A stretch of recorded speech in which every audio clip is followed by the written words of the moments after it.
আসসালামু আলাইকুম রহমতুল্লাহি ওবরাকাতু। কেমন আছেন সবাই? আজকে একটু আমরা ইতিহাসের প্রথম থেকে দেখব। বর্তমান বাংলাদেশ ক্ষমতালোভী বিএনপি সরকার তার স্বরাষ্ট্রমন্ত্রী সালাউদ্দিন যেভাবে সংবিধান নিয়ে ঘাটাঘাটি করছে, সংবিধান নিয়ে খেলা করছে, তার সাথে আন্দালিব রহমানের পার্থ, তিনিও আজ সংসদে এক বক্তব্য পেশ করেছেন। সেসবের বিষয়ে কিছু কথা বলবো। আন্দালিব রহমান পার্থ বলেছেন, ৭২-এর সংবিধান স্বাধীনতাকে মনে করিয়ে দেয়। আমরা তো স্বাধীনতাকে অস্বীকার করি না, কিন্তু পূর্বে তিনি এই সংবিধান নিয়ে অসন্তোষ প্রকাশ করেছিল, সেটা আমরা দেখেছি।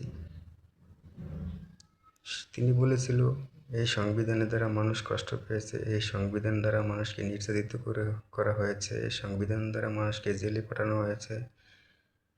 কাজে যে সংবিধান মানুষকে কষ্ট দেয় সেই সংবিধান ছুঁড়ে ফেলে দিতে হয়, এ কথা তিনি পূর্বে বলেছিল। এখন তার বক্তব্য চেঞ্জ হয়ে গেছে। এখন আমরা একটু প্রথম থেকে শুরু করি। যখন 1949 সালে আওয়ামী লীগ মুসলিম লীগ প্রতিষ্ঠা করে, মানে আওয়ামী লীগ মুসলিম লীগ পূর্ব পাকিস্তান, এটা প্রতিষ্ঠা করেছিল মাওলানা আব্দুল হামিদ খান ভাসানী, শেখ মুজিবুর রহমান, আরও কয়েকজন ছিল। তারপরে এটা ছিল মূলত ভারতের একটা খেলার প্রথম গুটি, প্রথম চাল। তারপরে 1955 সালে আওয়ামী লীগ মুসলিম লীগ থেকে মুসলিম শব্দটি বাদ দেওয়া হয়েছিল। সেটা নিয়ে মাওলানা আব্দুল হামিদ খান ভাসানী আপত্তি করেছিল, কড়া সমালোচনা করেছিল। তারপরে তিনি আসলে আওয়ামী লীগের সাথে যুক্ত ছিল ঠিকই, কিন্তু তাদের মতের বিরোধিতা করেছে সবসময়। কারণ তিনি মনে করতেন, যদি মুসলিম শব্দটি বাদ হয়ে যায় তাহলে রাজনীতিতে মুসলিমরা তুচ্ছ অথবা নির্যাতিত হবে, সেটা সে ভেবেছিল। তার জন্য সে কড়া সমালোচনা ও নিন্দা করেছিল এই বিষয়টার, মুসলিম শব্দ বাদ দেওয়ার কারণে। এখানে পরিষ্কার বিষয় বোঝা যায়, মুসলিম শব্দটি বাদ দেওয়া হয়েছিল ইন্ডিয়ার চাল। ইন্ডিয়া এটা করিয়েছিল শেখ মুজিবুরকে দিয়ে, আর ইন্ডিয়া শেখ মুজিবুরকে দিয়ে শেষ পর্যন্ত দেশ ভাগ করতে সক্ষম হয়েছিল। এটা বাস্তবতা, মেনে নিতে হবে। তারপরে আসেন দ্বিতীয় কথা হচ্ছে, প্রত্যেকটা মুসলিম কান্ট্রিতে সংবিধানের মূলনীতিতে ইসলাম কান্ট্রি দেশ হিসেবে উল্লেখ থাকে, মুসলিম দেশ হিসেবে। কিন্তু ৭২-এর সংবিধানে কিন্তু বাংলাদেশ যে মুসলিম কান্ট্রি, ইসলাম কান্ট্রি, সেটা কিন্তু উল্লেখ ছিল না। এখানে উল্লেখ ছিল ধর্ম নিরপেক্ষতা। মানে ইন্ডিয়া যে সংবিধান চলছে সেই সংবিধানই বাংলাদেশে জারি করেছিল শেখ মুজিবুরকে দিয়ে ৭১-এর পরে। সেটা ৭২ সালে সংবিধান বানানো হয়েছিল। তারপরে 1977 সালে মেজর জিয়াউর রহমানের সময় মেজর জিয়াউর রহমান তিনি এটা সংস্কার প্রস্তাব করেছিল, সংবিধান সংস্কার প্রস্তাব করেছিল। সেখানে তিনি রাষ্ট্রধর্ম ইসলাম হিসেবে উল্লেখ করেছে সংবিধানের মধ্যে। কিন্তু সংবিধানের মূল ধারায় কিন্তু এখন পর্যন্ত সেটাই রয়ে গেছে, ধর্মনিরপেক্ষ দেশ।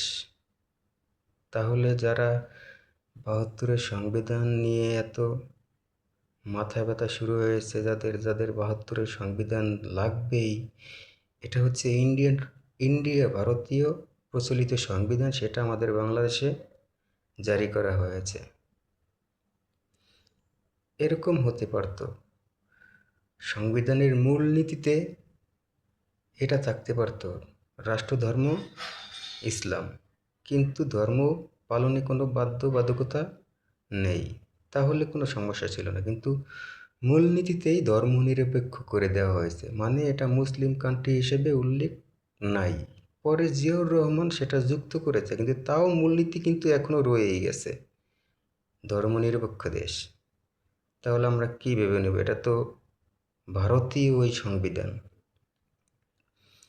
এই সংবিধানে আরও বলা আছে 39 অনুচ্ছেদে, টোটাল ধরেন 120 থেকে 41 এ পর্যন্ত বলা আছে যে গণতন্ত্র, বাক স্বাধীনতা, মত প্রকাশ করার স্বাধীনতা,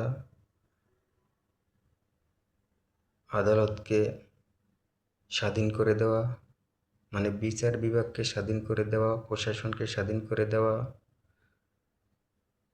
নির্বাচন কমিশনকে স্বাধীন করে দেওয়া। কিন্তু সেটা কি পূর্বে আমরা দেখেছিলাম? কোনো কিছু কি স্বাধীন হয়েছিল?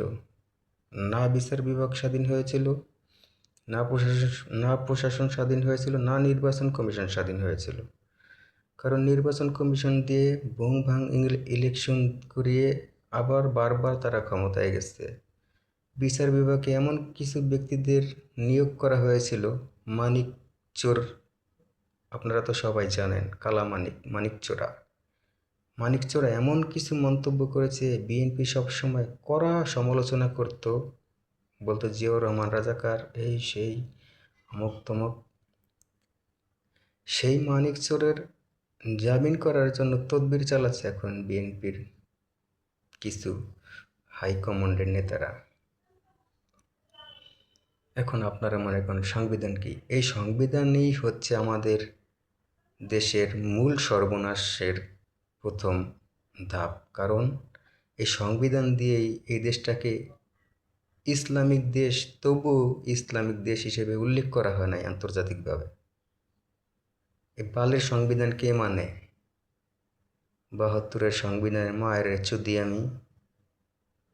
এটা ভারতীয় সংবিধান, এটা বাংলাদেশের সংবিধান না।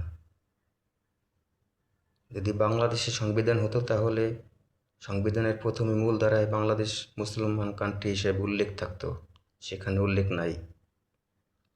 বাংলাদেশের মানুষ এখনও স্বাধীন না, বাক স্বাধীনতা নাই, মত প্রকাশ করতে পারে না, পূর্বেও পারে নাই, এখনও পারে না।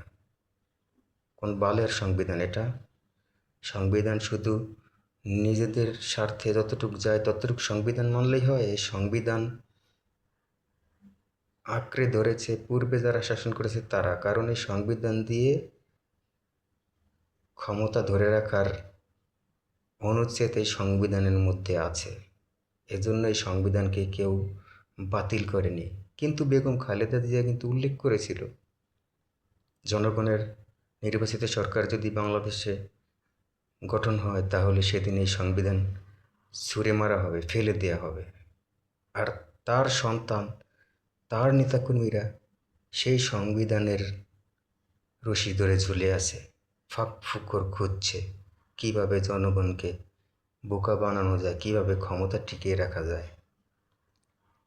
আমার কথা হচ্ছে সংবিধান ছুঁড়ে মারা দরকার ছিল অনেক আগে, পূর্বেই। সেটা জিয়াউর রহমান চেষ্টা করেছিল, কিন্তু আসলে সংবিধানের মূলনীতি পরিবর্তন করা এত সহজ না। এটা আন্তর্জাতিকভাবেও স্বীকৃতি পেতে হয়। যেহেতু এটা পূর্বেই আন্তর্জাতিকভাবে স্বীকৃত হয়ে গেছে, কাজেই এই সংবিধান বাতিল করাও ততটা সহজ ছিল না। সেজন্য সে সংবিধানের মধ্যে এটা যুক্ত করে দিয়েছিল যে বাংলাদেশ মুসলিম কান্ট্রি, কিন্তু মূলনীতি থেকে ধর্মনিরপেক্ষতা বাদ দেওয়া যায় নাই। আমার মতে এটা হচ্ছে চুদলিংপং সংবিধান। যারা আমাকে গালিগালাজ করবেন অথবা আমার উপরে ক্ষোভ আছেন, রাগ আছেন, তারা সংবিধান সম্পর্কে জানেন, ঘাটেন, তারপরে বুঝেন এই ৭২-এর সংবিধান কি। এটা দেশকে গোয়া মারার সংবিধান। ভালো থাকবেন সবাই, যাচাই করবেন আমার কথার।